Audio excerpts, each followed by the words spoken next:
रियासत के महल में उस दिन ऐसा तूफान उठा जिसने हर किसी की जिंदगी बदल कर रख दी। पूरे महल में तनाव का माहौल था और सभी लोगों के चेहरों पर डर और बेचैनी साफ दिखाई दे रही थी। वजह थी रिमझिम, जिसे समीर की दादी ने एक ऐसी सजा देने का फैसला किया था जिसे सुनकर हर कोई हैरान रह गया। रिमझिम हमेशा से अपनी मासूमियत, लंबे खूबसूरत बालों और सच्चे दिल के लिए जानी जाती थी। महल के लोग भी उसकी अच्छाई की तारीफ करते नहीं थकते थे, लेकिन मोहिनी की चालों ने हालात ऐसे बना दिए कि दादी को लगने लगा कि रिमझिम इस परिवार के लिए अशुभ साबित हो सकती है। इसी गुस्से और गलतफहमी में दादी ने रिमझिम के बाल काटने का फैसला कर लिया। जब रिमझिम को महल के बीचों बीच बुलाया गया तो उसकी आंखों में डर साफ नजर आ रहा था। वह समझ नहीं पा रही थी कि आखिर उससे ऐसी कौन सी गलती हो गई जिसकी इतनी बड़ी सजा दी जा रही है। महल के सभी सदस्य वहां मौजूद थे और कोई भी दादी के फैसले के खिलाफ बोलने की हिम्मत नहीं जुटा पा रहा था।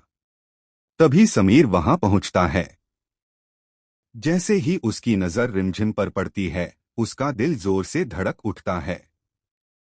वह देखता है कि दादी हाथ में कैंची लिए खड़ी हैं और रिमझिम के बाल काटने की तैयारी कर रही हैं। यह नजारा देखकर समीर के चेहरे का रंग उड़ जाता है। समीर तुरंत दादी के सामने खड़ा हो जाता है और गुस्से में कहता है कि यह सब क्या हो रहा है। वह दादी से पूछता है कि उन्हें रिमझिम को ऐसी सजा देने का हक किसने दिया। समीर की आवाज में दर्द और गुस्सा दोनों साफ सुनाई दे रहे थे। वह कहता है कि इस रियासत का राजा वह है और उसके रहते किसी को भी रिमझिम को सजा देने का अधिकार नहीं है।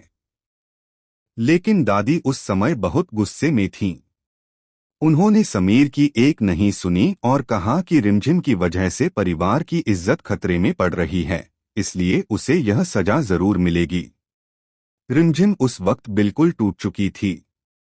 उसकी आंखों से लगातार आंसू बह रहे थे।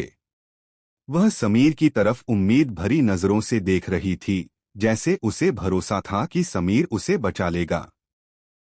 समीर भी अंदर से बिखर चुका था, लेकिन दादी के सामने वह खुद को कमजोर नहीं दिखाना चाहता था। तभी दादी ने बिना कुछ सोचे रिमझिम के लंबे बालों पर कैंची चला दी। जैसे ही बाल जमीन पर गिरे, पूरे महल में सन्नाटा छा गया। रिमझिम की आंखें बंद हो गईं और उसका दिल दर्द से भर गए।